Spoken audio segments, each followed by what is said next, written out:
अस्सलाम वालेकुम। Live with Adil Shahzeb के साथ मैं हूं आपका मेजबान। 2024 इलेक्शन के लिए कागजात नामजदगी जमा कराने का मरहला मुकम्मल हो चुका है और इस वक्त स्क्रूटनी जारी है जो 31 दिसंबर तक होगी। इलेक्शन कमीशन ने 175 सियासी जमातों की ताज़ा तरीन फहरिस्त फिर जारी कर दी है।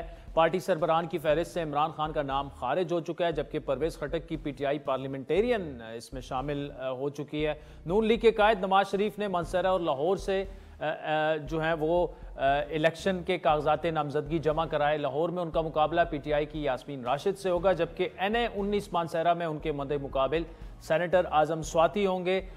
मुस्लिम लीग नून के सदर साबिक वज़ीर आज़म शहबाज शरीफ कराची, कसूर और लाहौर से कौमी असम्बली के लिए मैदान में उतरेंगे। कराची में उनका सामना MQM के मुस्तफ़ा कमाल से होगा। इसी तरह NA-119 मरियम नवाज और IPP के अब्दुल अलीम खान जो हैं वो फिलहाल मदे मुकाबिल नजर आ रहे हैं। पंजाब असम्बली की नशिस्त PP 80 सरगोदा पर मरियम नवाज का मुकाबला PTI के नईम पंजोथा ने जो है उनके जो लॉयर हैं उन्होंने कागजात नामजदगी जमा कराए हैं। NA-118 लाहौर पर हमजा शहबाज और अलीम खान एक दूसरे के मद्दे मुकाबिल हैं। बिलावल भुट्टो का NA-127 लाहौर पर नून लीग की शाइस्ता परवेज से मुकाबला होगा। पीपल्स पार्टी NA-149 लड़काना और NA-196 शहदाद कोट से बिलावल भुट्टो को इलेक्शन लड़वा रही हैं। NA-122 लाहौर पर ख्वाजा साद रफ़ीक से लतीफ़ खोसा या इमरान खान के अगर उनके कागजात नामजदगी जो कि नज़र आ रहा है रिजेक्ट हो जाएंगे, उनमें से कोई एक मुकाबला करेगा और लतीफ़ खोसा NA-127 से भी मैदान में उतरेंगे। इसी तरह IPP के जहांगीर तरीन 155 लोधरा, PP 227 और NA-149 मुल्तान से उन्होंने कागजात नामजदगी जमा कराए हैं। शाह महमूद कुरैशी मुल्तान से कौमी असम्बली की 2 नशिस्तों 150 और NA-151 के उम्मीदवार हैं और इसके अलावा मौलाना फजलुर रहमान NA-44 डेरा इस्माइल खान से इलेक्शन में हिस्सा लेंगे। उनका मुकाबला अली अमीन गंडापुर और फैसल करीम कुंडी से होगा। इसी तरह मौलाना साहब जो हैं वो बलूचिस्तान से भी इलेक्शन में हिस्सा लेंगे। NA-71 पर ख्वाजा आसिफ का सामना उस्मान डार की वालदा रेहाना इम्तियाज़ डार से वो करेंगे। MQM पाकिस्तान के कन्वीनर खालिद मकबूल सदीकी कराची के कौमी असम्बली के 3 हलकों 248, 49 और 50 से आम इंतखाबात के लिए उन्होंने कागजात जमा कराए हैं। एक हल्के पर उनके मद्दे मुकाबिल जमात इस्लामी के हाफिज नईमुर रहमान होंगे। तहरीक इंसाफ के चौधरी परवेज इलाई ने गुजरात से NA-64 और पंजाब असम्बली के हल्का PP 32, इसके अलावा मोनस इलाई ने NA-64 के साथ साथ पंजाब असम्बली के हल्कों PP 32 और 34 से कागजात जमा करवाए हैं। PTI के बैरिस्टर गौर ने बुनीर, सिराजुल हक ने दीर, कौमी वतन पार्टी के सरबरा आफ्ताब शेरपाव ने चारसदा, चौधरी शुजात की जगह उनके बेटे चौधरी सालेक गुजरात से चौधरी परवेज इलाई के मद्दे मुकाबिल होंगे। असफंदियार वली की जगह उनके बेटे एमल वली ने चारसदा से, महमूद चकजई ने किला अब्दुल्ला से, अख्तर मैंगल ने खुशदार से कागजात नामजदगी जमा कराए हैं। इसी तरह NA-119 से मरियम नवाज और अलीम खान जिस तरह मैंने पहले बताया मद्दे मुकाबिल होंगे। दोनों ने इसी हल्के से कागजात जमा कराए हैं। माजी के कई बड़े नाम आइंदा बरस जो है वो 8 फरवरी को होने वाले इंतखाबात में हिस्सा नहीं भी ले रहे। चौधरी शुजात साहब जो है वो हिस्सा नहीं ले रहे। शायद खाकान अब्बासी, मिफ्ता इस्माइल, साबिक चेयरमैन सेनेट नैयर बुखारी जो हैं उन्होंने कोई कागजात वगैरह जमा नहीं करा। इसी तरह साबिक वफाकी वज़रा असद उमर, अली नवाज अमान जिनका तहरीक इंसाफ से ताल्लुक़ था, अली जैदी, खुसरो बख्तियार, उन्होंने भी कागजात जो है वो इंतखाबात में हिस्सा नहीं ले रहे। सदाकत अब्बासी, इमरान इस्माइल और फ़रूख हबीब भी अगले बरस इंतखाबात में हिस्सा नहीं लेंगे। इलेक्शन कमीशन ऑफ पाकिस्तान ने मुल्क भर से कौमी और 4 सूबाई असम्बलियों की जो जनरल नशिस्तें हैं, मखसूस नशिस्तें हैं, उनकी फहरिस्त जारी कर दी है। 4 सूबों और इस्लामाबाद से कौमी असम्बली के लिए मजमूई तौर पर तकरीबन 28,000 से ज़्यादा कागजात नामजदगी जमा कराए गए। कौमी असम्बली के लिए मर्द उम्मीदवारों की तादाद तक 7,000 से ज़्यादा है और ख़वातीन की तादाद 470 है। 4 सूबाई असम्बलियों के लिए 18,500 नामजदगी फॉर्म जमा कराए गए।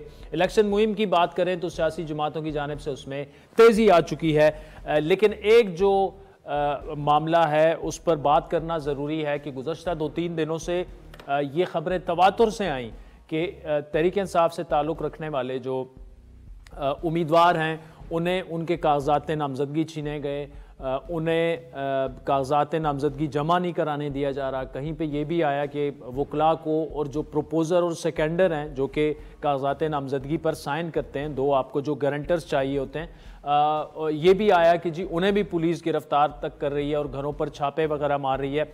लेकिन सरप्राइजिंगली आज पीटीआई खुद ये दावा कर रही है और पीटीआई से जुड़े जितने भी ट्विटर हैंडल्स हैं या सोशल मीडिया अकाउंट्स हैं, वो ये दावा कर रहे हैं कि बहुत बड़ी तादाद में, यानी 2018 के मुकाबले में तकरीबन 3 गुना ज़्यादा पीटीआई के उम्मीदवार सामने आए हैं और एक एक नशिस्त पर 5 उम्मीदवारों ने जो हैं कागजात नामजदगी जमा कराए हैं।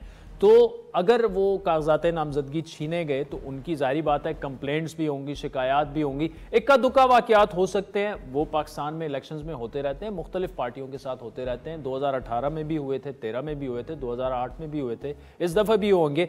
लेकिन ओवरऑल अगर देखा जाए तो ये जो एक प्रोपेगंडा, एक परसेप्शन बनाया गया कि जी कागजात छीने जा रहे हैं और नहीं जमा कराने दिए जा रहे, तो वो फिलहाल दुरुस्त साबित नहीं हो रहा। उसकी वजह यह है कि पीटीआई के जितने भी रहनुमा थे वो तकरीबन सभी इंतखाबात में उतर चुके हैं। सब ऐलानात कर रहे हैं कि उनके कागजात नामजदगी जो हैं वो जमा हो चुके हैं, चाहे वो मुराद सईद हों, चाहे वो हमाद अजहर हों, चाहे वो शाह महमूद हों।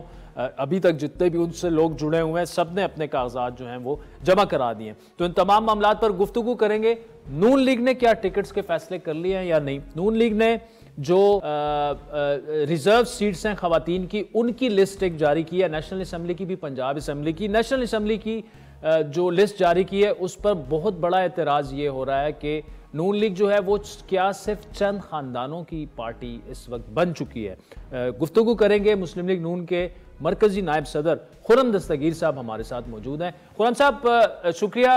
जो टिकटों वगैरह के मसाइल थे, जो आपकी जमात के बारे में खबरें चल रही हैं, कहाँ तक ये मामलात पहुँचे? और दूसरा ये ख़वातीन की मखसूस नशिस्तों के हवाले से जो आपकी लिस्ट सामने आई है, बड़े एतराज़ात उस पर हुए सोशल मीडिया पर कि जी नून लीग सिर्फ चंद खानदानों की जमात बनकर रह गई है। जी शुक्रिया आदिल साहब, आपने हमें मौका दिया। पहली बात तो ये है जी कि टिकटों का अमल जो इंटरव्यूज का है वो अभी आखिरी मराहिल में है, लेकिन मुकम्मल नहीं हुआ अभी। लाहौर उसके मज़ाफ़ात और जो डिस्ट्रिक्ट है उसका भी बाकी है। कुछ केपी का मामले जो रह गए थे वो भी दोबारा उनको देखा जा रहा है। मुझे ये तवक्को है कि ये जो हफ्ता जिसका आगाज हुआ है आज से, अगले 3 से 4 दिन में बहुत सारे जो इस किस्म के तनाज़ात थे वो हल हो जाएंगे। लेकिन यहाँ ये भी आपके नाजरीन तक पहुँचाना ज़रूरी है कि वो जो तकरीबन 1000 के करीब नशिस्तें हैं कौमी और सूबाई असम्बली की, उनमें से सिर्फ गालिबन 1 या 20 के ऊपर ज़्यादा से ज़्यादा तनाज़ा है। अक्सर जगहों पे तो कोई तनाज़ा नहीं और वहाँ बड़ी एहसन तरीके से ये सारे जो हम मराहिल हमने तय कर लिए। अच्छा, मुझे लाहौर जो शहर है वहाँ पर आईपीपी से आपकी सीट एडजस्टमेंट जो है वो किन मराहिल में है?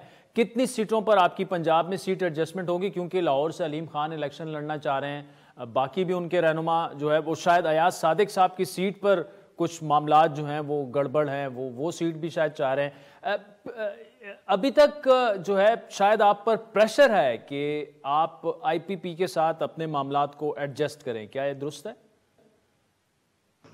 देखिए, ये सब इंतखाबात होने से पहले के ये मामूल के तनाव और प्रेशर्स हैं जो जमातों पर आते हैं। आईपीपी ने एक बहुत बड़ा मुतालबा किया था जिसके बाद उनसे कोई अभी तक तो फैसला कुन या फैसला अंगेज मुज़ाकरात मजीद नहीं हुए। तो जहाँ तो एक उनके कायदीन की एडजस्टमेंट्स है वो तो मुमकिन होगी, लेकिन जो उनका एक बड़ा एजेंडा था उस पर अभी भी गुफ्तगू होना बाकी है। जैसे ही मुस्लिम लीग नून अपने जो टिकट के हतमी फैसले कर लेगी और जो जहाँ जहाँ स्पेस देना है उसका फैसला हो जाएगा, उसके बाद ही बात होगी। लेकिन आईपीपी से अभी मामला जो है उसमें अभी काफी पेशरफ्त होना। अच्छा, ये बातचीत जो है पेशरफ्त हुई नहीं हुई, ये क्या आईपीपी के कायदीन से आपकी हो रही है? क्योंकि तासुर ये है कि आप पर प्रेशर है कि उन्हें हर सूरत एडजस्ट किया जाए। अगर वो 40 सीटें मांग रहे हैं, 40 नहीं तो 20 सीटों पर उनको एडजस्ट किया जाए, डिमांड ये है। ये इंप्रेशन क्यों है आपके, आप अंडर प्रेशर है? तो ख्याल में ये जहां तक अभी तक मैं समझ पाया हूं और जो ग्राउंड की सूरत हाल है, ये तो प्रेशर खबरों की हद तक है, इसकी कोई ऑन द ग्राउंड कोई हकीकत नहीं है। ये हम जरूर चाहेंगे कि हम सब जमातों को साथ लेकर चलें, और अगर सीट एडजस्टमेंट के जरिए आने वाली जो असेंबलियां हैं उसके अंदर सियासी इस्तेहकाम पैदा किया जा सकता है, वो हमारा असल मकसद है। लेकिन ये जो प्रेशर की बात है या तनाव की बात है, अभी तक मुझे ऑन द ग्राउंड तो ऐसी कोई। खुर्रम साहब, खवातीन की मखसूस नशिस्तों की जो लिस्टें हैं उनमें 2-3 फैमिलीज को एडजस्ट किया गया है। नाम लिए बगैर मैं ये कहूँगा कि लिस्ट ये मेरे सामने पड़ी हुई है। तनकीद काफ़ी हो रही है कि आप लोग जो हैं मुस्लिम लीग नून चंद फैमिलीज से बाहर नहीं निकलती, तो आपके जो वर्कर्स हैं जिन्होंने कुर्बानियाँ दी हैं, अगर उनको 34वें और 35वें नंबर पर रखा जाएगा तो फिर यही एतराज़ उठेगा कि सिर्फ चंद खानदानों की पार्टी बन गई है मुस्लिम लीग नून। नहीं, ये राय कुछ लोगों ने कायम की है, लेकिन बहुत लंबी फहरिस्त उन कारकुनों की भी है, खातून कारकुनों की, जिनको एडजस्ट किया गया है। तो लिहाजा जब भी सियासी जमातें इस किस्म के फैसले करेंगी उनको तनकीद का सामना करना पड़ेगा। पहले भी किया है, दोबारा भी करेंगे। हर जगह बेहतरी की गुंजाइश होती है और हर इंतखाबात में कोशिश यही की जाती है कि मैक्सिमम जो कारकुन हैं उनको एडजस्ट किया जाए। ना सिर्फ जो हैं मुख्तलिफ आपने कहा खानदानों के हवाले से भी, बल्कि उसमें ये भी कोशिश की जाती है कि जोग्राफियाई तौर पर भी इसको पूरी तरह जो है मुख्तलिफ इलाकों को नुमाइंदगी दी जाए, तो उसकी पूरी की गई। अच्छा ठीक है खुर्रम साहब, लेवल प्लेइंग फील्ड की बात करें, बल्ला पीटीआई से उड़ चुका है। अब जो भी फैसला है ऑब्वियसली सुप्रीम कोर्ट या हाई कोर्ट ने कर रहा है, लेकिन तहरीक इंसाफ ये कह रही है कि उन्हें इलेक्शन से बाहर कर दिया गया। ये एक इंजीनियर्ड इलेक्शन है, उनके कागजात नामजदगी नहीं जमा होने दिए गए। खैर ये तो एक अलग बहस है, लेकिन इंतखाबी निशान का चले जाना और इंट्रा पार्टी इलेक्शन तो आपको पता है कि तमाम जमातों के ऐसे ही होते हैं। लेकिन सिर्फ अगर पीटीआई को हदफ बनाकर उनसे इंतखाबी निशान छिन जाए, वो भी इलेक्शन से सिर्फ 40 दिन पहले, तो फिर सवाल तो बनता है कि ये कैसी लेवल प्लेइंग फील्ड है। जी, ये सवाल मैं भी करना चाहता हूं, बिकॉज जिस जमात ने ये दावा किया कि उनके पास लेवल प्लेइंग फील्ड नहीं है, आज सुबह जो कि अगला दिन है, कल आखिरी दिन था कागजात नामजदगी का, उसी जमात ने यह दावा किया कि उन्होंने 894 नशिस्तों के लिए तकरीबन 2500 नॉमिनेशन फॉर्म जो हैं वो पूरे मुल्क में दाखिल किए हैं। तो ये जो 2500 कागजात नामजदगी हैं, ये खुद ही दाखिल हो गए। अगर वो वहां गए हैं, उनको कानून के मुताबिक पूरी इजाजत दी गई है, तो तभी ये दाखिल हुए ना। तो उन्होंने अब वो ये क्लेम करें कि हमने एक एक सीट पर 4-4, 5-5 कागजात नामजदगी दाखिल किए हैं। तो एक तरफ तो वो इसको अपनी ताकत का जरिया बना रहे हैं कि देखिए हमने कितने कागजात दाखिल किए हैं। दूसरी तरफ आज तो खैर मैं समझता हूं कि ये दावा झूठा साबित हो गया है कि किसी को कागजात नामजदगी दाखिल नहीं करने दिए जा रहे, वरना ये 2500 कागजात नामजदगी दाखिल ना होते। गालिबन मेरा तादाद 2394 या कुछ इस तरह की है, जो एग्जैक्ट नंबर है। तो लिहाजा वहां अगर ये कागजात दाखिल हुए हैं तो उनको कानून के मुताबिक जो उनका हक था वो उनको मिला है। तो लिहाजा वो बेयक वक्त अपनी ताकत भी और अपनी कमजोरी क्लेम नहीं कर सकते। उन्हें मानना पड़ेगा कि उनको कानून के मुताबिक जो है इजाजत दी गई। दूसरा इशू इलेक्शन के सिंबल का है, और वो इलेक्शन कमीशन ने फैसला करना है कि क्या ये जो कानूनी तौर पे उनके मुज़मरात हैं, हम खुद बैठ के जितने मर्जी अंदाजे और कियास लगाते रहें, लेकिन ये जिम्मेदारी इलेक्शन कमीशन की है कि वो इसको देखे। क्योंकि अगर हर चीज को हम सियासत की नजर कर देंगे तो मुझे बड़े दुख से कहना पड़ेगा कि जिस तरह सुप्रीम कोर्ट ने जो साइफर का एक इंतहाई संजीदा और हसास केस था, और पाकिस्तान की जूरिस्प्रूडेंस में उसकी एक तारीख बननी थी कि जो जिम्मेदार अफराद हैं वो खुफिया कागजात से इस तरह खिलवाड़ नहीं कर सकते और कहें कि हमसे गुम हो गए, उसको भी जो है वो सियासत और लेवल प्लेइंग फील्ड की नजर कर दिया गया। जो उसना चले खुर्रम दस्तगीर साहब, thank you so much for joining us. नाज़रीन, वक्त तो चाहता है एक ब्रेक का, जिसके बाद इलेक्शन सिंबल यानी पीटीआई का इंतखाबी निशान बल्ला उनसे चला गया है। क्या ये बल्ला उनको वापस मिल सकता है, और अगर बल्ला वापस ना मिला तो तहरीक इंसाफ के उम्मीदवारान फिर इंतखाबात में किस निशान पर इलेक्शन लड़ेंगे? ब्रेक के बाद तफसीली गुफ्तगू।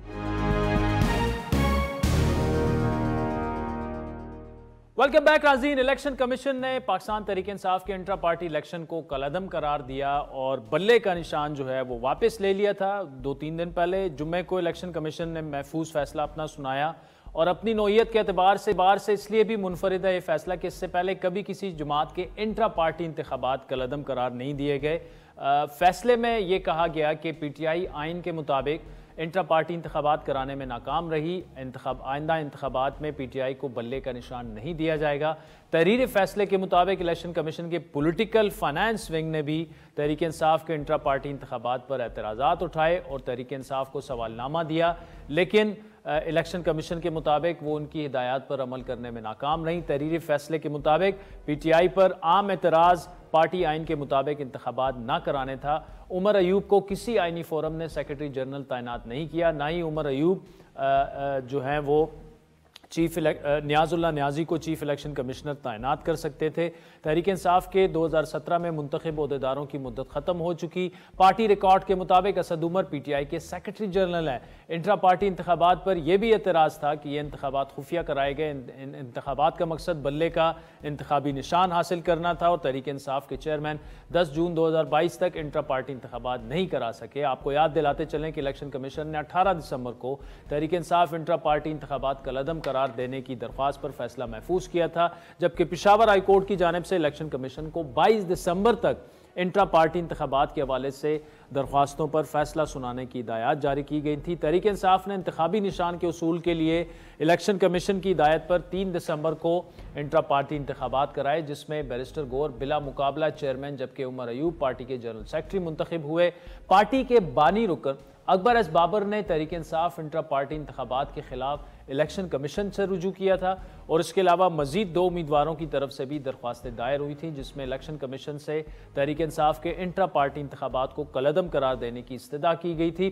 दूसरी जानिब तहरीक इंसाफ ने इंतखाबी निशान केस पर इलेक्शन कमीशन के फैसले के खिलाफ पेशावर हाई कोर्ट जाने का फैसला भी किया है और पार्टी के मरकजी तर्जुमान मौज़म भट्ट के मुताबिक इलेक्शन कमीशन की जानिब से इंतखाबी निशान वापस लेने के खिलाफ उनकी जमात मंगल को पेशावर हाई कोर्ट से यानी कल रुजू करेगी। पिटीशन में इलेक्शन कमीशन का फैसला कलअदम करने की इस्तदा की जाएगी। आपको ये बताते चले कि इंट्रा पार्टी इलेक्शन की शिक 2002 में आई। 2017 के इलेक्शन एक्ट में इसके लिए मेंबरशिप की शर्त और फीस भी रख दी गई, लिहाजा तारीख में ऐसा कोई वाक़या ही नहीं कि किसी जमात के इंट्रा पार्टी इलेक्शन मुस्तरद किए गए हों। तहरीक इंसाफ के पार्टी इलेक्शन मुस्तरद कर देने का ये पहला वाक़या है। अब ये कहा जा रहा है कि बल्ले का निशान ना मिलने पर तहरीक इंसाफ पर बहुत बड़ा फ़र्क पड़ेगा।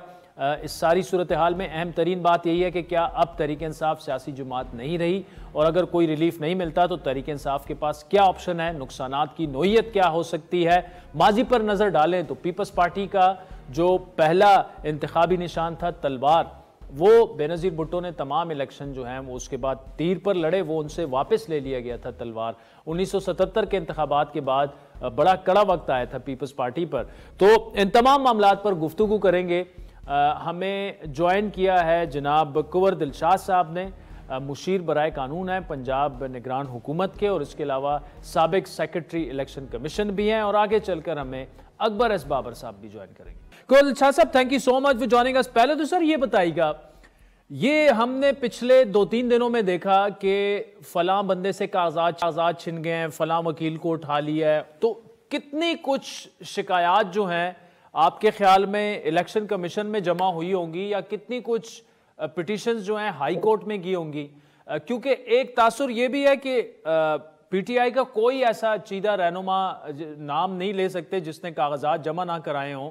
पहले जो तकरीबन 3/3 2018 के मुकाबले में उनके उम्मीदवारों ने कागजात जमा कराए हैं।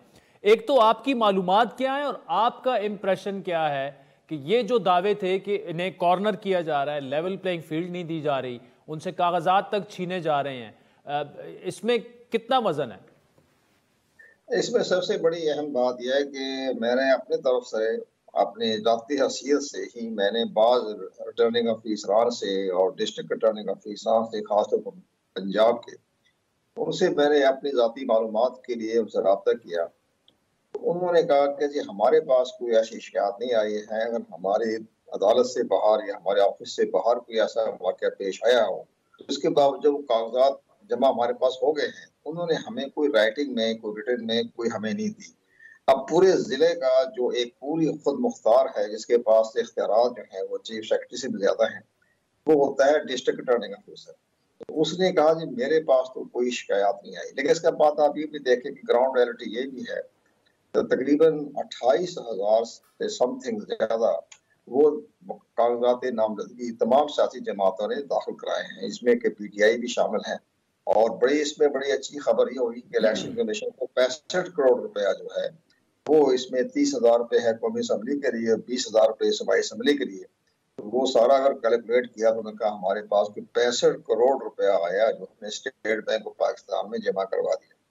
तो ये सारी चीजें नजर तो आ रही हैं, लेकिन बहरहाल इसमें बाज का कहना यह है, हम इस पर ज्यादा नहीं जाते गहराई में, कि तमाम सियासी जमातों से हमारे ताल्लुकात हैं। तो लोगों पब्लिक ने ये बताया, जो खास रिटर्निंग ऑफिसरों ने बताया, और उनका जनाब ये खुद अपना तरफ से भी कुछ बात जो उनके मुखालफिन हैं उन्होंने इनका छीना झपटी की और नाम इदारों पे आ गया, वो ये उनका कहना ये है। लेकिन हमें इसकी गहराई में जाने की जरूरत नहीं है। लेकिन जब मैंने इलेक्शन कमीशन से पता किया तो आपके पास कोई शिकायत आई है, तो उन्होंने कहा कि हमारे पास कोई शिकायत नहीं। तो इस पर मैंने कल कॉलम भी लिखा, आज मेरा कॉलम भी छपा हुआ है कि भाई रिटर्निंग ऑफिसरान जो है कागजात नामजदगी के बारे में तहफ़्फ़ुज़ात हमें बताएं क्या मामला हुआ। तो इलेक्शन कमीशन की जो आला अथॉरिटी है, तो उन्होंने बताया कि हमारे पास कोई ऐसी शिकायत नहीं आई। तो हमने ही बार बार तमाम टीवी चैनल पर ये कहा, अगर आपके पास शिकायत है, ये जिम्मेदारी इलेक्शन कमीशन पाकिस्तान की है, क्योंकि सूबाई हुकूमत मामूल करेगी, हुकूमतों के जैसे भी होता है इलेक्शन कमीशन पाकिस्तान के साथ जो रिटर्निंग ऑफिसर है, लेकिन तमाम जिम्मेदारी जो है इसमें जी जी इलेक्शन कमीशन की आती है, ACP की आती है। मुझे कोल शाह साहब ये बताइएगा कि अब जो सिंबल PTI से वापस ले लिया गया है, लेकिन वो मामला ऑब्वियसली हायर कोर्ट में भी चला गया, ऑलरेडी पेशावर हाई कोर्ट में भी आज वो चले गए हैं। आपको क्या लगता है, क्योंकि अब तो क्या उन्हें सिंबल वापस मिल सकता है, क्योंकि अभी तो ऑब्वियसली नॉमिनेशन पेपर्स जमा करने की जो वो है वो भी डेडलाइन भी गुजर चुकी है, तो बैलेट पेपर कब तक छप जाएंगे? और अगर उसके बाद अगर फैसला आया कि बैलेट पेपर भी छप गए तो फिर क्या हो सकता है? नहीं, इसमें सबसे बड़ी बात यह है कि ठीक है कि पेशावर हाई कोर्ट भी हमारी मौजूद अदालत है, हर जगह जा सकते हैं, चारों सूबे में जा सकते हैं, कानून इस चीज की इजाजत देता है। लेकिन सबसे बड़ी बात यह है कि मैंने फैसला पढ़ा है इसका, 11 पेज पर मुश्तमिल ये फैसला है। उन्होंने इलेक्शन कमीशन पाकिस्तान ने तमाम जिम्मेदारी जो डाली है, आपका नॉमिनेशन जो पार्टी की रजिस्ट्रेशन भी है वो भी अब वापस ले ली गई, और उसके साथ साथ सिंबल भी वापस ले लिया गया। तमाम जिम्मेदारी इनका जो कॉन्स्टिट्यूशन था उस पर डाली गई है। उन्होंने कहा जी तहरीक इंसाफ ने 2019 में जो उन्होंने बनाया था कॉन्स्टिट्यूशन, उसके मुताबिक इलेक्शन ही करवाई। उसमें सबसे बड़ी अहम बात जो हमें नजर आई, उन्होंने कहा कि इसमें लिखा हुआ है कि चीफ इलेक्शन कमीशन जो पार्टी का होगा उसको आप हटा नहीं सकते 5 साल तक। अगर उसको आपने हटाना है तो फिर आपका जो नेशनल काउंसिल है वो 2/3 मेजॉरिटी से उसको आप हटा सकते हैं। लेकिन सबसे बड़ी अहम बात मेरे फैसले में पड़ी है कि ना तो उन्होंने अपने साबिक चीफ इलेक्शन कमीशन जो अकबर जमाल अंसारी साहब ने कोई, तो उनको हटाने का कोई ऑर्डर चेयरमैन की तरफ से ऑर्डर, कोई करारदाद, कोई कोर कमेटी करारदाद, वो कोई नहीं। नंबर 2, सबसे वजह से अदालत देखेगी ना सारे मामला को। सबसे बड़ी अहम बात ये कही कि उन्होंने जो उमर अयूब साहब की अपॉइंटमेंट एज सेक्रेटरी जनरल, वहीं भी डॉक्यूमेंट्स नहीं, किसने ऑर्डर दिया, कैसे वो बन गए सेक्रेटरी जनरल, वो भी कोई नहीं। तीसरी सबसे बड़ी अहम बात ये लिखी कि पार्टी के अंदर ये पहली वाहिद पार्टी है जिसमें कोई चीफ ऑर्गेनाइजर नहीं, जबकि कॉन्स्टिट्यूशन में लिखा हुआ है कि तमाम पॉलिसी मैटर चलाएगा चीफ ऑर्गेनाइजर, वो भी नहीं है। तो ये सारी बातें अपने फैसले में उन्होंने लिखी है 11 पेज पर। और इसके साथ उन्होंने ये भी कहा कि किसी ने कागजात, आज बड़ी है बात, बड़ी मेरी हैरानगी बात, इतनी बड़ी पार्टी है, मतलब हवा में मोहलक है, तो वो ये है कि कागजात नामजदगी का फॉर्म तक नहीं छिपाए। कम अगर 100-200 फॉर्म छिपा लेते हैं दिखावे के तौर पर, वो भी नहीं है। जब उन्होंने अपने वकील से पूछा, अली जफर से पूछा कि अभी इसके कागजात नामजदगी के हमें दिखा दें, कौन सा फॉर्म आपने छापा था जिसपे लोगों ने बकायदा फॉर्म भरना पड़ता है कागजात नामजदगी, जी मैं चेयरमैन का इंतखाब लड़ना चाहता हूँ, कोई भी नहीं है, फार्म भी कोई नहीं। खुद अली जफर साहब बहुत बड़े मुमताज पाकिस्तान के कानूनदान हैं। वो है सर कोर दिलशाद साहब, कते कलामी की माफी, लेकिन अब आगे क्या हो सकता है? मतलब मैं इसलिए ये सवाल पूछ रहा हूं कि अगर 2-3 दिन के बाद फैसला आया कि नहीं जी इलेक्शन कमीशन का फैसला मुअत्तल तस्वुर किया जाए, फिर क्या होगा? बैलेट की छपाई से भी थोड़ा सा इसको जोड़ दीजिएगा। कितने चांसेस हैं कि तहरीक इंसाफ को ये निशान वापस मिल जाए, और अगर ना मिला तो फिर तहरीक इंसाफ क्या कर सकती है? नहीं देखो, आप जो हाई कोर्ट्स के मामले में कुछ राय देना तो कब्ज़ वक्त हो जाती है, लेकिन सबसे बड़ी अहम बात यह है जब हम देख रहे हैं कि अब अगर फैसला अभी 10, 15, 12 जनवरी तक इनके पास मौका है। 12 जनवरी को रिटर्निंग ऑफिसर ने अपना सिंबल अलॉट करने हैं। अब 12 जनवरी तक उनके पास टाइम है अदालतों की तरफ से, बेशक सुप्रीम कोर्ट में जाए, हाई कोर्ट के फैसले के खिलाफ सुप्रीम कोर्ट में जाए, उनके पास वक्त तो बड़ा है, उसमें ये फैसला कर ले। अगर हाई कोर्ट ने इस्लामाबाद हाई कोर्ट और Peshawar high court, Lahore high court, अगर किसी इनके हक में फैसला आ जाता है तो कोई फर्क नहीं पड़ेगा। तमाम जो कागजात नामजदगी दाखिल हो गए हैं उसके तहत 12 जनवरी को जब ये कागजात नामजदगी के टाइम अपनी पार्टी का टिकट पेश करेंगे पार्टी के चेयरमैन की तरफ से, तो वो एक्सेप्ट हो जाएंगे। उसके बाद बैच भी मिल जाएगा, उसमें तो कोई फर्क नहीं पड़ेगा। और बड़ी अहम बात, अगर किसी वजह से लेट भी हो जाए, मैं अपने माजी की बात बता रहा हूँ कि बहुत से ऐसे फैसले आए हाई कोर्ट की तरफ से, बैलेट पेपर छप गए थे और बल्कि रिटर्निंग ऑफिसर के पास भी चले गए थे। हाई कोर्ट ने उनके हक में फैसला कर दिया, रातों रात बैलेट पेपर छपे और हेलीकॉप्टर के जरिए वो सामान जो था रिटर्निंग ऑफिसर तक हमने पहुंचाया। ये तो कोई मसला नहीं होता, लेकिन इतनी बड़ी तादाद में वक्त नहीं आएगा, बहुत टाइम है। अगर हाई कोर्ट और सुप्रीम कोर्ट में फैसला हो जाता है तो वो कागजात नामजदगी जब पेश की हुई है उसमें वो लिख देंगे ना हमारी पार्टी का टिकट वापस मिल गया। और सर अगर ये फैसला कोर दिलशाद साहब बरकरार रहता है तो फिर क्या होगा? बल्ले का सिंबल ना हुआ तो कोई और सिंबल अलॉट हो जाएगा तहरीक इंसाफ को, या क्या होगा? हाँ, फिर अपने आजाद उम्मीदवार की हैसियत से जो बचे कुचे हैं ना हमारे पास, कोई लोटा है, कोई चमचा है, इस तरह बचे छोटे छोटे होते हैं, बाकी तो तकसीम हो चुके होते हैं। तो जो भी आजाद उम्मीदवार को टिकट जो अपना मिल जाएगा सिंबल, लेकिन इंडिविजुअल मिलेगा, कोई मजमूई तौर पर नहीं मिलेगा। उसमें अगर ये अपना लेंगे, अपना निशान ले ले, उस पर आजाद उम्मीदवार की हैसियत से इंतखाब लड़ते हैं तो उन्हें नुकसान तो बहुत होगा। नुकसान ये होगा कि इनकी जो ख्वातीन की नशिस्तें हैं, माइनॉरिटी की नशिस्तें हैं, वो खत्म हो गई। वो तो आजाद उम्मीदवार के तो उसमें है ही नहीं, पैराग्राफी में वो तो होता है, पार्टी की दिखानी पड़ती है। तो इस लिहाज से हमें नजर आ रहा है कि वो नुकसान इनको ख्वातीन की नशिस्तों का भी और माइनॉरिटी का भी हो जाएगा, वो तकसीम बाकी पार्टी को चल जाएगी। तो ये नुकसान उनको होगा। ये अपनी अगर सीट नहीं मिल सकी तो फिर नुकसान हो जाएगा इनको ख्वातीन का। ठीक है, और मुख्तसरन जी, और कोर दिलशाद साहब मुख्तसरन क्या किसी छोटी पार्टी से रिक्वेस्ट की जा सकती है कि आप अपना निशान हमें दे दें और आपके टिकट पे लड़ लेंगे? ऐसा कुछ हो सकता है? वो पार्टी, हाँ, अगर कोई छोटी पार्टी इनको अपना निशान दे दे तो ज़ाहिर है तो इंतखाबात में तो उससे वो पार्टी कहे जी हम इसी अपना विड्रा करते हैं और आप अपना पार्टी का निशान ले लें, तो हो सकता है। इसमें तो गुंजाइश निकलती है, लेकिन ऐसे माजी में नजर नहीं आया। लेकिन बहरहाल अगर कोई नई रवायत पैदा होती है तो इसमें मेरे ख्याल में इलेक्शन कमीशन को इतराज तो नहीं होगा। Thank you so much for joining us. नाज़रीन, वक्त तो चाहता है एक ब्रेक का, जिसके बाद अकबर एस बाबर साहब हमारे साथ होंगे, उनसे पूछेंगे कि क्या वो करना चाहते हैं। पहले तो पीटीआई को वो फॉरेन फंडिंग, ममनुआ फंडिंग केस था, वो भी पीटीआई के खिलाफ फैसला आया, और अब ये मामला जो है ये भी अकबर एस बाबर साहब ने आगे लेके गए, ये जो इलेक्शन सिंबल वाला है। ब्रेक के बाद अकबर एस बाबर से बात करें।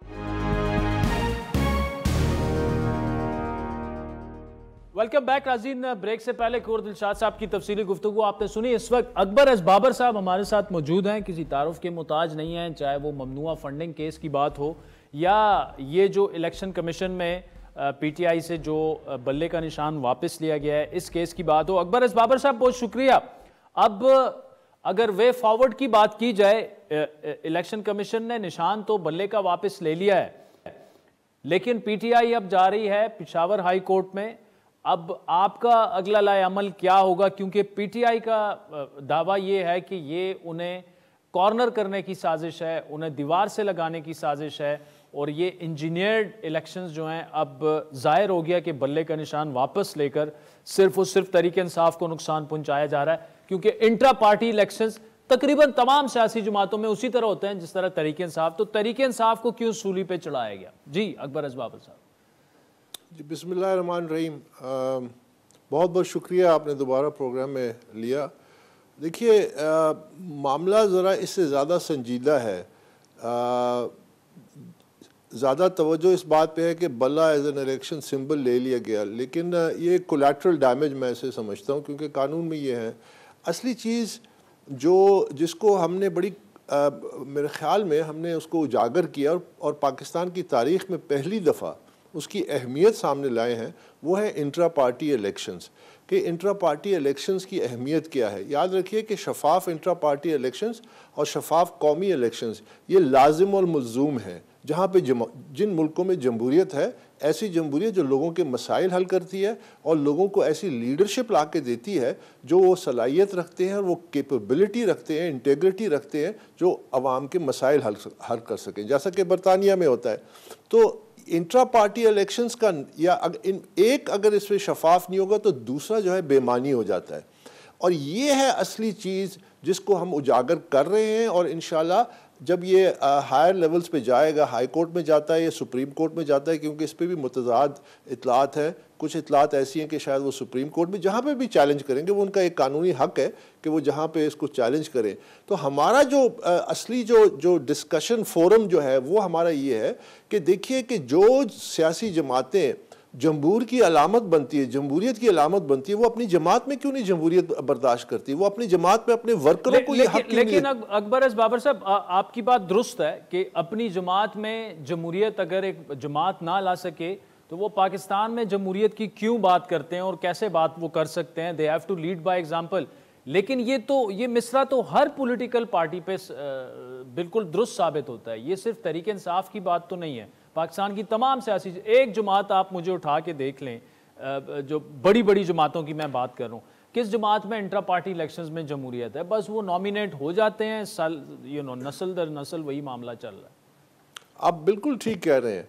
इसीलिए हमने जो दरख्वास्त दी थी, उस दरख्वास्त में मैंने जो लिखा था, हम 13 और भी पार्टी के मेंबरान थे जिन्होंने इस पे ऑब्जेक्शंस की। मेरी जो कंप्लेंट थी उसमें बड़े वाज़े तौर पे ये लिखा गया कि नंबर 1 कि ये एक टोटली फ्रॉड इलेक्शंस हुए हैं, ये कागजी कार्रवाई हुई है और उसके हमने सबूत भी दिए, वीडियो भी दिया उसके बाकी। और हमने साथ साथ ये भी कहा उसमें कि देखिए आप पीटीआई को एक और मौका दें एक ट्रांसपेरेंट इलेक्शंस कराने का, लेकिन मॉनिटर्स के नीचे। और फिर हमने साथ उसके ये भी कहा कि जब तक आप बल्ले को इन बेस रखें। तो ये जंग थी, ये नहीं थी कि बल्ला ले लिया जाए, जंग ये है कि वो जो बुनियादी जिसकी तरफ आपने निशानदेही की। और साथ हमने ये बड़े वाज़े तौर पे मैंने लिखा कि ये जो नाटक है इंट्रा पार्टी इलेक्शंस का जो तमाम जमातों में होता है, ये अब ख़त्म होना चाहिए। अब तमाम जमातों के इंट्रा पार्टी इलेक्शंस जो हैं बाकायदा जमहूरी तकाज़ों के मुताबिक होने चाहिए, पाकिस्तान के आइन के मुताबिक होने चाहिए। फंडामेंटल राइट है कि सियासत में वो हिस्सा ले, जमात की सियासत में हिस्सा ले। ये इलेक्शन एक्ट की रिक्वायरमेंट है और ये हर जमात के कॉन्स्टिट्यूशन की रिक्वायरमेंट है। तो हम जो ये जो जंग लड़ रहे हैं, और बाबर साहब तो क्यों ना फिर या तो तहरीक इंसाफ को भी एक और मौका दे दिया जाए, और या फिर तमाम जो पार्टियां हैं सबको इस वक्त स्क्रूटनाइज करके, क्योंकि इलेक्शन से अगर इलेक्शन सिंबल किसी से छिन जाता है इस वजह से कि जमहूरियत नहीं है, इंट्रा पार्टी इंतखाबात अंदर ठीक नहीं हुए, तो फिर सबसे छिनना चाहिए। और या फिर सारे जो सबको पाबंद बनाया जाए कि इलेक्शन के बाद जो है आप ठीक ठाक तरीके से इंट्रा पार्टी इलेक्शंस कराएं। मतलब तहरीक इंसाफ का एक नुक्ता नज़र ये भी है। देखिए अब जिस तरह अभी चंद दिन पहले अवामी नेशनल पार्टी के भी इंट्रा पार्टी इलेक्शंस पे फैसला महफूज रखा गया इलेक्शन कमीशन में। एक और जमात का भी हमारे सामने जब हेयरिंग हो रही थी उसमें भी इंट्रा पार्टी इलेक्शंस का मामला उठाया गया था। अब क्या उसमें फैसला होता है, जाहिर है मैं उस पर कोई राय नहीं दे सकता, ना मैं प्रिडिक्ट कर सकता हूँ, लेकिन ये एक अमल शुरू हुआ। असली बात ये है कि ये अमल लाजिम और मलजूम है। देखिए हमारी जो जमहूरियत है, मैं आज आपको ये कहता हूँ कि आप जो इलेक्शन होने जा रहे हैं, इसके बाद जो हुक्मरानी में आता है या इक़्तिदार में आता है वो कहेगा जी जमहूरियत है, जो बाहर है वो कहेगा जमहूरियत पे डाका डाला गया, वो फिर सड़कों पे होंगे। दरमियान में अवाम जो है वो पिसती जा रही है, क्योंकि ये जो जमहूरियत है ये सिर्फ इक़्तिदार की जंग है।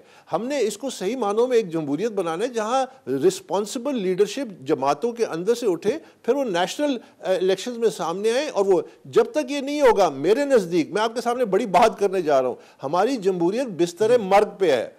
अगर ये हमने ये फंडामेंटल रिफॉर्म नहीं किया, और ये अब हायर जुडिशरी जब ये मामला जब जाएंगे और सुप्रीम कोर्ट में मेरे ख्याल में ये मामला ज़रूर जाएगा, तो ये हमने उस पर्सपेक्टिव से इसको देखना है कि क्या पाकिस्तान में एक ऐसी जमहूरियत जो डिलीवर नहीं करती, जो परफॉर्म नहीं करती, लोगों के मसाइल हल नहीं करती, जिसमें जो लोग इक़्तिदार में आते हैं अगर मोटरसाइकिल पे आते हैं तो लैंड क्रूज़र पे बैठ के चले जाते हैं, और आवाम जो मोटरसाइकिल पे थी वो पैदल होती जा रही है, वो बिजली का बिल नहीं अफोर्ड कर सकते। हमारे माशी तमाम दुनिया हमारे आसपास हमसे आगे निकल गई है, और हम उसी तरह उस चीज़ में घूम रहे हैं कि इक़्तिदार की जंग में कोई कुछ बेचता है, कोई कुछ बेचता है, कोई आज़ादी बेचता है, कोई जमहूरियत बेचता है, कोई इंसाफ और कानून बेचता है। और अगर ये तमाम चीज़ें वो इतने जज्बे से बेचते हैं, जिस तरह अभी पीटीआई का जो हाल है, देखिए पीटीआई में जो इंट्रा पार्टी इलेक्शन है, ये तो लगता है कि कमरे में कंप्यूटर पर बैठ के तमाम चीज़ें मुरतब की गई।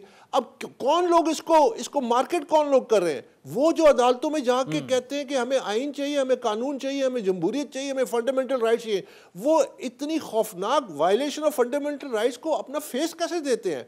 क्योंकि वो सारे पावर पॉलिटिक्स का हिस्सा है। आज पाकिस्तान तहरीक इंसाफ के देखिए ना, चौथी दफ़ा एक और कब्जा ग्रुप आ गया है। इससे पहले एटीएम्स थे, उससे पहले उजरती सियासतदान थे, इससे पहले पाकिस्तान तहरीक इंसाफ के कंगले थे जिन्होंने पीटीआई के जरिए अपने आप को अमीर किया। अब ये एक नया ग्रुप आ गया, इनका पीटीआई से क्या ताल्लुक है? पीटीआई में इनकी क्या मेरिट है? यानी ये देखिए, ये वो लोग हैं जो बड़े अपने आप को ब्रांड नेम समझते हैं कि जी कॉन्स्टिट्यूशनलिज्म के बड़े वो हैं, सपोर्टर्स हैं, पाकिस्तान में डेमोक्रेसी के बड़े सपोर्टर। ये ट्रेजेडी है, ये हमने इससे निकलना है। मैंने आपके सामने प्रेडिक्ट कर दिया कि आप अगला इलेक्शन जिस तरह होने जा रहा है, आप उसके बाद आपके हालात मजीद अबतर होंगे, अच्छे नहीं होंगे आपकी, क्योंकि ये लोग जो हैं ये रिप्रेजेंट ही नहीं करते उन जमातों के वर्कर्स को, ये उनकी नुमाइंदे ही नहीं है, ये तो चंद लोगों और चंद खानदानों के कब्जे में है। ठीक, अकबर एस बाबर साहब, थैंक यू सो मच। नाज़रीन, वक्त चाहता है एक ब्रेक का, जिसके बाद पीपल्स पार्टी से मौक़िफ़ लेंगे, तमाम मामलात पर नफीसा शाह साहिबा में ज्वाइन करेंगे एक ब्रेक के बाद। वेलकम बैक नाज़रीन। ब्रेक से पहले आपने खुर्रम दस्तगीर साहब और कुंवर दिलशाद साहब, अकबर एस बाबर साहब की तफसीली गुफ्तगू सुनी। इस वक्त पीपल्स पार्टी की सीनियर रहनुमा नफीसा शाह साहिबा हमारे साथ मौजूद हैं। नफीसा शाह साहिबा, मुसलसल लेवल प्लेइंग फील्ड के हवाले से गिले शिकवे हो रहे हैं, पीपल्स पार्टी क्या समझती है कि तहरीक इंसाफ के लेवल प्लेइंग फील्ड को लेकर जो गिले हैं उसमें कितना वजन है? क्योंकि पीपल्स पार्टी को भी तकरीबन इसी किस्म के गिले थे। देखिए, इस वक्त पीपल्स पार्टी तो ऑब्वियसली हम अपने इंटरनल जब इलेक्शन शुरू होती है तो हर जमात अपने जो इंटरनल पॉलिसीज हैं, मैनिफेस्टो है, टिकट्स की डिस्ट्रीब्यूशन है, कैंपेनिंग है, तो पार्टी इनवर्ड लुक करती है फॉर सम टाइम, जब तक वो कैंपेन का टाइम शुरू ना हो। तो इस वक्त हर कोई मसरूफ है, हम अपने अपने हलकों में हैं, नॉमिनेशन फॉर्म्स फिल कर रहे हैं। लेकिन जहां तक पार्टी का मौक़िफ़ है वो तो खुलकर चेयरमैन बिलावल भुट्टो जरदारी साहब ने कहा है कि आइन के मुताबिक जो इलेक्शंस हैं वो आज़ादाना मुनसिफाना होना चाहिए, और आइन में तो कोई ऐसा तस्वुर नहीं है कि ऐसे इश्यूज हैं जो प्राइवेट लेवल के हों, वो तो कुछ और होता है। लेकिन जहां तक इलेक्शन कमीशन की बात है, जहां तक आइन की बात है, तो ये इंश्योर करेंगे ये इदारे, और करना चाहिए कि इस इलेक्शन को मुतनाज़ा ना बनाएं। और अगर ये इलेक्शन को मुतनाज़ा बनाएंगे तो यकीनन जो आने वाली हुकूमत होगी उसके लिए मुश्किलात होंगे। तो हम लोग यही डिमांड करेंगे कि जितना हो सके आइन में जो लिखा हुआ है उसी को फॉलो करते हुए, आइन की पैरवी करते हुए इलेक्शंस कराए जाएं, और कंट्रोवर्सीज जो हैं उसको रिजॉल्व करें जहां कंट्रोवर्सीज हैं। और दूसरा, जो कोर्ट्स हैं, जो सुप्रीम कोर्ट है, उस वक्त तो अब काजी फायज ईसा की तो ठीक ठाक किस्म की रेपुटेशन है, और उनको इंश्योर करना चाहिए अगर किसी को भी ग्रीवेंस है, किसी भी पार्टी मेंबर को ग्रीवेंस है, किसी को नॉमिनेशन पेपर्स के हवाले से कोई ग्रीवेंस है, तो कोर्ट्स जो है उनको ये चीजें एड्रेस करनी चाहिए, क्योंकि जो जमहूरी मॉडल है उसमें आइन की तशरीह जो है इस वक्त केयर टेकर हुकूमत है। केयर टेकर हुकूमत की अपनी लिमिटेशंस हैं, और हमने ये इनफैक्ट तनकीद भी की है कि आगे जाकर इसको हमें सोचना होगा कि केयर टेकर निज़ाम होना चाहिए या नहीं होना चाहिए। लेकिन जब तक वो है, इस वक्त एम्पावर्ड है इलेक्शन कमीशन और एम्पावर्ड कोर्ट्स हैं। और माजी में पाकिस्तान में जो इलेक्शंस हुई हैं उनमें यही दो इदारे जो हैं वो मुतहर्रिक रहते हैं, और इन्फोर्समेंट पावर्स किसी हद तक इलेक्शन कमीशन को होते हैं। तो किसी भी पार्टी को, स्पीकिंग इन जनरल टर्म्स, अगर शिकायत है तो इलेक्शन कमीशन को मुतहर्रिक होना चाहिए और कोर्ट्स को मुतहर्रिक चाहिए। वो तो आपकी बात ठीक है नफीसा साहबा, लेकिन वो तो तरीके इंसाफ तो कह रही ऑलरेडी हो चुका है, उनसे इंतखाबी निशान वापस ले लिया गया है, और इलेक्शन कमीशन से जो सियासी जमातों की फहरिस्त जारी हुई है उसमें उनका नाम शामिल नहीं है। क्या तरीके इंसाफ के साथ ये नाइंसाफी हो रही है? पीपल्स पार्टी क्या समझती है? क्योंकि तरीके इंसाफ तो कह रही है इंजीनियर्ड इलेक्शंस हैं, हमसे नाइंसाफी हो रही है। देखिए, जैसे मैंने कहा कि इस वक्त हर पार्टी अपने अपने इंटरनल इश्यूज में, आप देखें कि PMLN में इंटरनल टिकटों पर मसले चल रहे हैं, हमारी जमात में टिकटों पर ऑब्वियसली कॉम्पिटिशन्स हैं। तो हम लोग जो है इस वक्त इंटरनली अपनी पार्टी में जो इलेक्शन प्रोसेसेस के मुख्तलिफ स्टेप्स हैं उसमें हर कोई बिजी है। और एक मौजू इस मुल्क में एक ट्रेंड हो गया है कि PTI जो है वो सेंट्रल सब्जेक्ट है, बाकी सब जमातें जो है वो, जहां तक मीडिया की बात है। और आप पीपल्स पार्टी के हवाले से मुझसे सवालात करें कि पीपल्स पार्टी की पॉलिसी क्या है, पीपल्स पार्टी की इलेक्शंस डिबेट इस वक्त, as we are nearing the elections, why is the debate के यकीनन ये तो गिवन है कि इलेक्शंस फ्री, फेयर, ट्रांसपेरेंट होनी चाहिए, आजादाना और मुनसिफाना होना चाहिए। ये तो एक गिवन है, आइन के मुताबिक होना चाहिए, ये तो एक गिवन है। कंट्रोवर्सीज अगर रहेंगी तो आने वाले टाइम में यकीनन आने वाली हुकूमत को चैलेंजेस फेस करने होंगे। लेकिन जिस वक्त अब इलेक्शंस का माहौल बन रहा है तो हम और मीडिया क्यों नहीं फोकस कर रहे कि पॉलिटिकल पार्टीज के प्रोग्राम्स कहाँ हैं, हम क्या डिलीवर करने जा रहे हैं, हम क्या आवाम को देने जा रहे हैं। और ये PTI किसी हद तक हो सकता है इनके इश्यूज हैं जो हम मीडिया में देख रहे हैं, सुन रहे हैं यहाँ से, लेकिन इस वक्त इट्स हाई टाइम कि PTI भी अपनी प्रोग्राम की बात करे। और victimisation can not be an agenda for the people. अगर एक जमात एक जामे एजेंडा के साथ आ रही है, इस वक्त इलेक्शंस में लोग ये सुनना चाहते हैं कि उनको आने वाली हुकूमत जो है वो क्या डिलीवर करेगी, क्या देगी, महंगाई की कैसे खात्मे होंगे, इस वक्त जो आसमान पर कीमतें जारी हैं और यूटिलिटी बिल्स के इशू हैं, बड़े बड़े मुजाहरे हो रहे हैं इलेक्ट्रिसिटी इश्यूज पर, पावर जनरेशन के ऊपर क्या प्रोग्राम्स हैं। तो इस वक्त अपने अपनी जमातें अपने मैनिफेस्टोज देंगी। लेकिन जैसे मैंने कहा, और ये मैं फिर से रिपीट करती हूँ कि आइन और कानून के मुताबिक होने चाहिए। ऐसा किसी को भी कोई जो विक्टिम कार्ड है, अगर वो किसी को ऐसा स्पेस मिला कि वो विक्टिम कार्ड प्ले करे, तो आने वाले वक्त के लिए, जमहूरियत के लिए, सियासी इस्तेहकाम के लिए और आने वाली हुकूमत के लिए यकीनन फिर ये बहुत बड़े चैलेंजेस होंगे। तो इस वक्त इदारों का काम है। इस वक्त आप पीपल्स पार्टी को या किसी और जमात को ब्लेम नहीं कर सकते कि PTI के साथ नाइंसाफी हो रही है। अगर हो रही है तो इदारे जो हैं उनकी ये ड्यूटी है, इलेक्शन कमीशन की ड्यूटी है, और आईन पाकिस्तान जो है उसकी जो कोर्ट्स हैं जो तशरीह करते हैं आइन की, उनकी ये ड्यूटी है कि वो ये इंश्योर करें कि ये जो भी डिबेट लेवल प्लेइंग फील्ड का चल रहा है वो उससे अब हटकर जाकर और अवाम के कोर्ट में हो, और अवाम के जाकर और हम अपने एजेंडास पर बात करें और अवाम के ऊपर हम डिलीवरी के ऊपर। पीटी का मौक़िफ़ आ चुका है। नफीसा शाह साहिबा, थैंक यू सो मच। नाज़रीन, ट्विटर हैंडल है हमारा आदिल शाहज़ेब। इजाज़त दीजिए, खुदा हाफिज़।